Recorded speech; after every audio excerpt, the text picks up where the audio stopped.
여러분, 일본 국채를 집중 매도한다. 이게 사실일까요?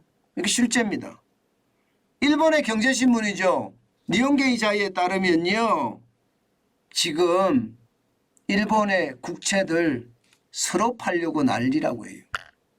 투매라는 표현을 쓰지는 않았지만 마치 투매의 느낌이 납니다. 투매라는 게 뭐예요, 여러분? 가격에 상관없이 그냥 팔겠다, 던지는 거거든요. 던지는 거. 예. 이런 일이 왜 벌어질까요? 이런 일이 바로 이 때문에 벌어지고 있습니다. 1월 13일 현재, 현재 1월 13일 현재입니다. 장기 금리가 여러분 이게 굉장히 놀라울 정도가 됐습니다. 죄송합니다. 이게 잠깐 고치고 넘어가겠습니다. 이게 5%가 아니고요. 일본의 금리가 이렇게 되면 난리 났겠죠. 그죠? 난리 났겠죠. 0.545%입니다. 0.545%. 사실 일본의 금리는요, 마이너스 0.1%잖아요. 그런데 장기 금리에 한해서 말입니다. 플러스 마이너스 0.5까지 일본은행이 변동 용인폭을 확대했습니다. 변동 용인폭을. 다시 말해서 장기 금리는요, 금리를 인상했다는 뜻이 되는 거예요. 장기 금리는. 단기 금리는 아직까지도 마이너스 0.1%지만 장기 금리는 이미 말입니다.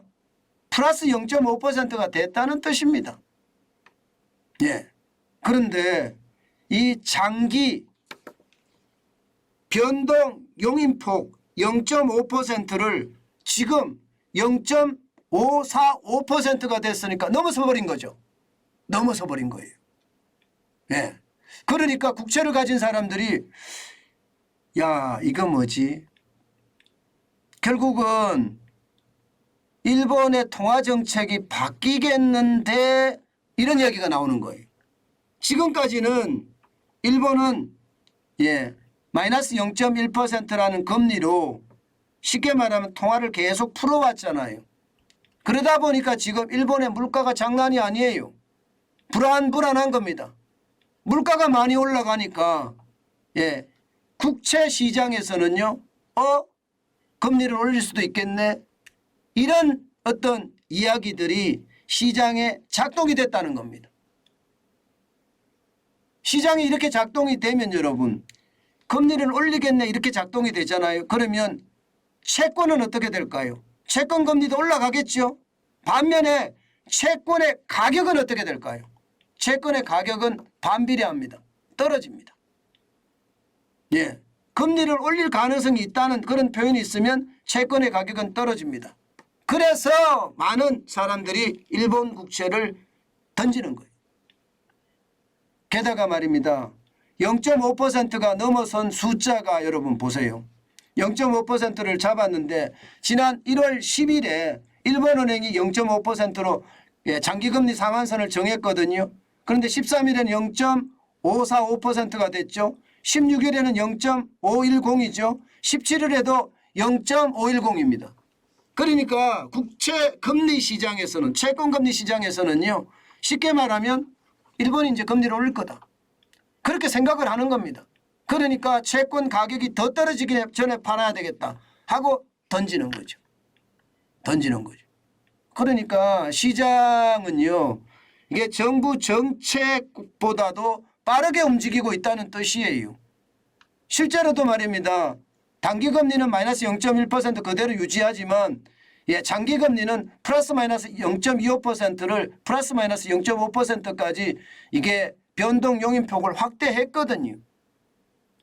그런데도 시장이 투매가 일어나니까 이게 결국 말입니다. 채권 금리가 더 떨어지기 전에 사야 되겠다, 팔아야 되겠다, 그런 사람들이 많아지는 거죠. 그 바람에 말입니다. 일본 중앙은행은요, 지금 채권 매입안이라고 정신없습니다. 2022년 6월에 16조 2038억 엔을 매입을 했는데 지금 보시면 1월입니다. 1월 2일에서 16일까지 벌써 17조 엔을 지금 매입을 했다. 이렇게 이야기하고 있습니다. 그러니까 채권 매입을 굉장히 많이 했다는 거예요. 채권 매입을 안 하면 어떻게 될까요? 채권을 팔려는 사람은 많을 거고요. 채권 가격은 더 떨어지고 그러면 금리는 더 올라가겠죠. 팔려는 사람들이 많잖아요. 그러면 팔려는 사람들 입장에서 채권 팔 때 어떻습니까? 내가 금리 더 줄게 사 이렇게 되는 거잖아요. 그죠? 예, 채권 가격에 할인도 더 해줄게 사 이렇게 되잖아요. 그러면 더 올라갈 수가 있죠. 금리가.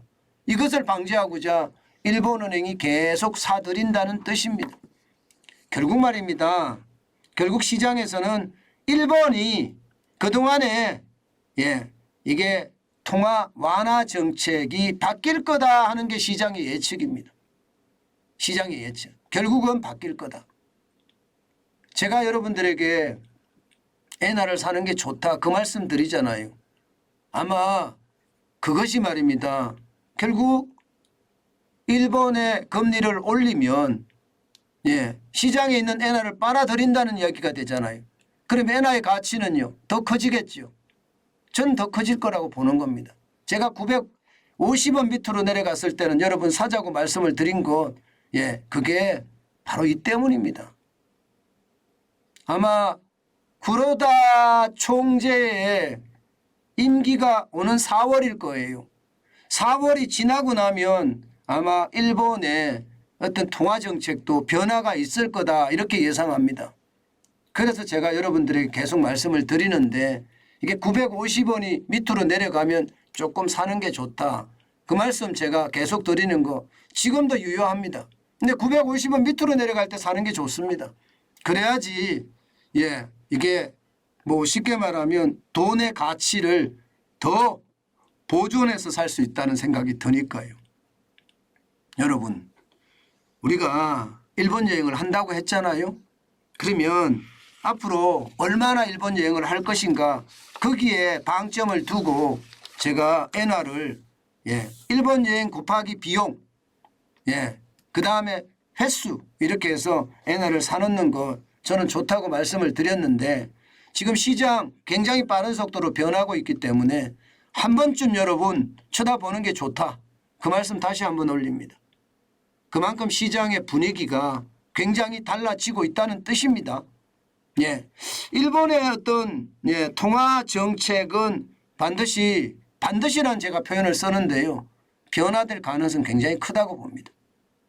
그렇기 때문에 엔화가 지금 달러에 비해서 약세 또 원화에 비해서 뭐 강세, 약세 뭐 이렇게 되고 있지만 여러분 한 번쯤 엔화를 쳐다보는 것도 나쁘지 않다. 그 말씀 다시 한번 올립니다.